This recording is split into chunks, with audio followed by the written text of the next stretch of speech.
Magandang araw mga bossing. So katatapos lang ng ulan mga boss. Kaya ngayong araw mga bossing, hindi na natin pwedeng palampasin. Napakagwapo kasi ng ating nasa harapan mga boss. Isa po itong sports sedan na 2013 Lexus IS350 na F-Sport to mga bossing. Makina nito is 3.5 liters na gasoline engine mga boss, no? Yan, sa mga buyer na naghahanap ng sports sedan mga boss, eto garantisado mga boss, low mileage. 29,000 kilometer lang to mga bossing. Naka body kit na yan. R19 yung mags yan mga boss.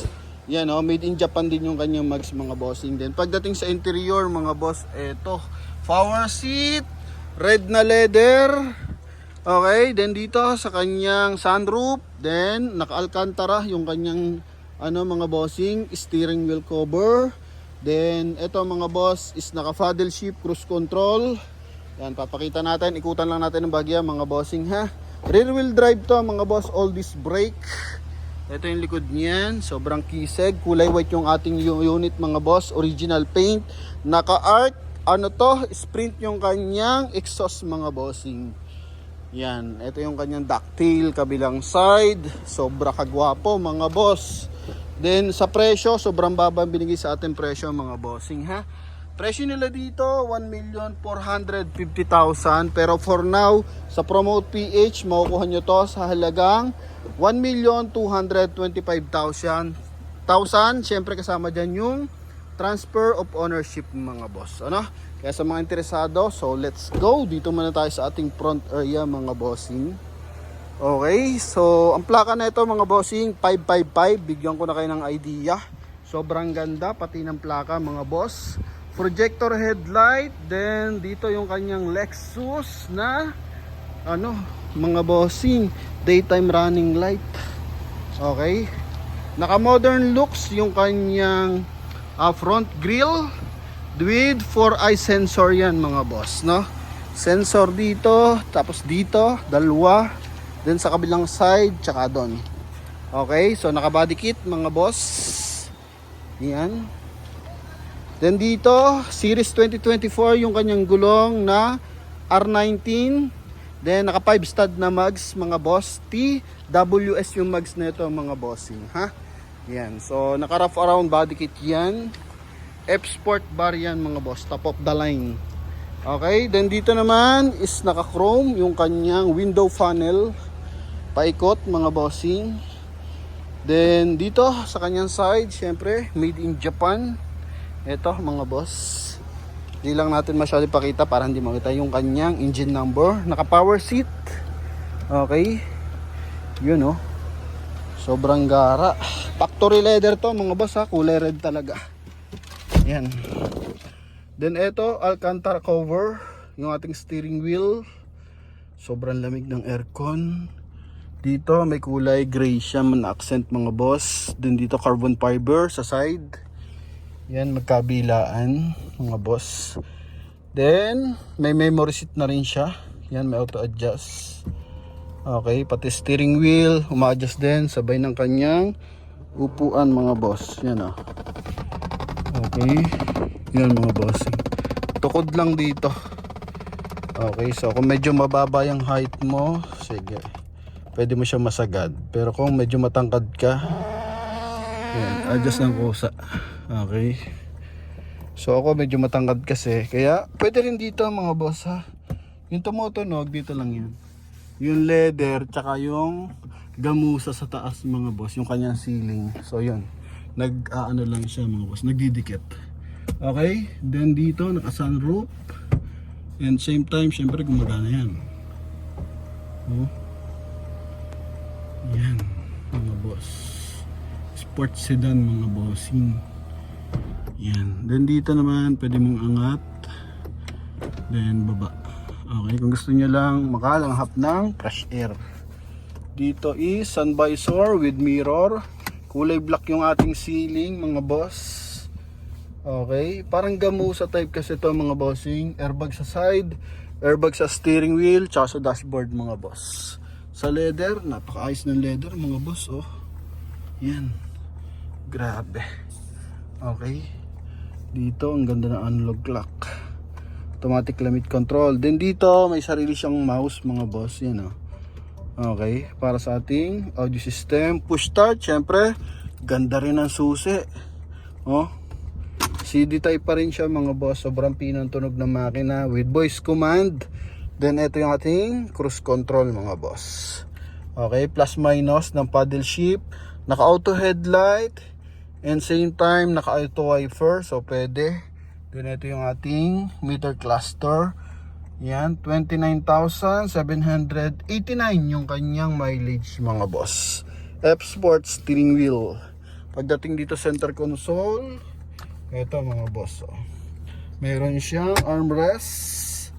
Then dito naman is bottled water holder. Okay, yan. Eco mode, normal, tsaka sports mode mga boss. So pwede rito. Okay. Naka ano siya mga bossing, tag dito rubber matting ng Lexus. Pagdating sa likod, yan mga bossing, oh. Pwede yung titigan kung gaano kaganda. And same time meron siyang armrest. Yan ha. Hindi nga lang kaingayan kahit naka-exhaust na, pero ang ganda. Tinest drive ko mga boss, ang ganda ng hatak ng makina. And same time sa kanyang rear view mga boss, rear view, so meron na siyang auto adjust kung naka ano mga bossing, naka LED yung sumusunod sa atin, so hindi na tayo masisilaw kasi may auto adjust yung ating rear view mirror. So dito is carbon din mga boss, may mga markings pero wala pa siyang punit mga boss ha. Yan, maliliit lang na markings mga boss. Okay, then dun din sa kabilang side, sobrang gara ng unit mga bossing ha. Yan. Okay, then wala siyang handbrake, naka-foot brake mga boss. Yan. Hindi pa nabubura yung markings mga bossing. Okay, power seat. Yan, airbag sa side, meron din mga boss. Then dito tayo sa likod. Ito yung likod natin mga boss, ha? Yan, armrest. Ang kagandahan dito, maluwag mga bossing. Yun oh. Then aircon vent sa likod. Open ko lang. Dito mo tayo sa taillight. Taillight natin, buo mga boss. Wala mga basag. Then, meron siyang ducktail. Then sa baba, meron din arc exhaust yan mga boss. Ganda. Kaya pag bumabamba ka, may ingay na bahagya mga boss, pero hindi siya kalakasan. Same time, rear view mirror. Ito. Then, meron siyang 4i na sensor. May mga konting gas-gas lang. Normally naman sa second hand yan mga boss. Okay. Then sa leather niya may konti rin. Pero hindi siya tag dito major issue mga bossing. Dito 90% red light mga bossing ha. Moso Sport yung gamit nating tires. Okay. So series 2024 to. Sinilip ko kanina. Ito yung kabilang side. Yan. Sobrang linis. Sobrang bango ng loob. Then same time naka ano pa to mga bossing, soundproof, you know, kapal na rubber niya sa side magkabilaan. Then seal guard ng Lexus magkabilaan. Meron siyang power seat. Okay, ito. So garantisadong napakaayos nating unit na to mga boss. Yun, sa mga interesado, 1,450,000. Sa Promote PH makukuha mo lang to sa halagang 1,225,000 mga boss. Siyempre hindi pa tayo tapos, punta tayo sa engine bay. Ito mga bossing. Okay, tsaka yung ating trunk compartment. Ito. Yan. Ito mga boss, buo. Yan o. Walang mga UP mga bossing. Dito sa likod, spare tire na Donna type, tire wrench niya. Ito possible early warning device to mga boss. Galing pa ng Lexus Casa. Yan. Buo rin ang panel mga bossing ha. Okay. So punta tayo sa ating engine bay mga boss. Sobra kakinis.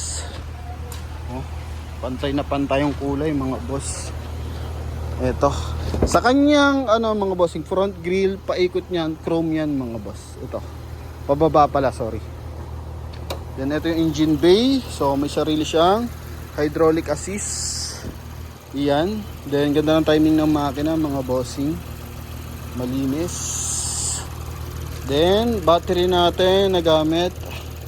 Hindi natin mabasa kung anong battery gamit mga bossing. Pero wala siyang mga leak mga boss. Okay, may mga markings pa. 100% na hindi to binaha mga bossing. Ano? Kaya sa mga buyer natin nagkaka-interest, ito mga bossing. V6 engine to mga boss ha. Yan. So, sa mga interesado, tingnan mo naman.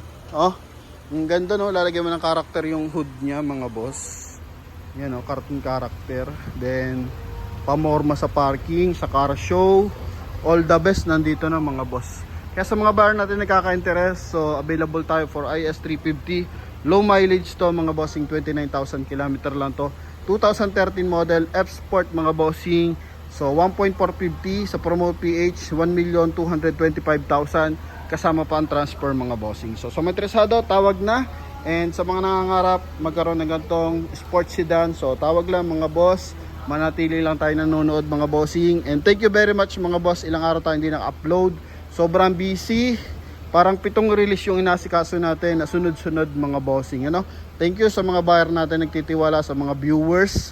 And hoping na-reach na natin ang 100,000 subscriber mga boss. Ano? Maraming salamat po sa lahat ng sumusubaybay. Patuloy na sumusubaybay mga bossing, and sa ating YouTube channel. Sa ating Facebook page, 509,000 na tayo mga bossing. So thank you mga boss. So hoping lahat makukuha ng mga unit, kanya-kanyang unit mga bossing. So nagbibigay lang tayo ng konting advice para sa mga bumibili sa sasakyan. Yan, lagi natin transfer mga boss. Para may peace of mind both sa atin at saka sa buyer and sa dealer mga boss. Ano? Yan, para at least wala na tayong asikasuhin. Kung may huli man sa NCAP yan, so asikasuhin na ng dealer yan. Kung may mga alarma, at least mababalik agad yung pera natin kung sakasakali mga boss. Ano? Kaya hanggat maaari, tinatransfer natin yung ownership mga bossing. Ano? So yun lamang mga boss. Thank you very much. So pinag-iingatan natin yung bawat pera nilalabas ng ating mga buyer and viewers. Kaya nilalagay na agad natin sa transfer of ownership mga bossing. Kasi kung palilipasin mo pa ng taon bago mo i-transfer mga boss, kung may mamukat-mukat natin, may mga huli pa lang yung sasakyan mga bossing, mas maganda matransfer agad natin. Para kung may problema, magkabalikan agad tayo ng pera mga boss. Ano? So yun lamang mga bossing. Thank you very much and God bless. Congrats sa ating mga bagong releases at saka doon sa mga bagong release yung transfer of ownership mga boss. Ano? Thank you sa pagtitiwala nyo and pakaingatan ng mga unit mga boss. God bless you all. Bye bye.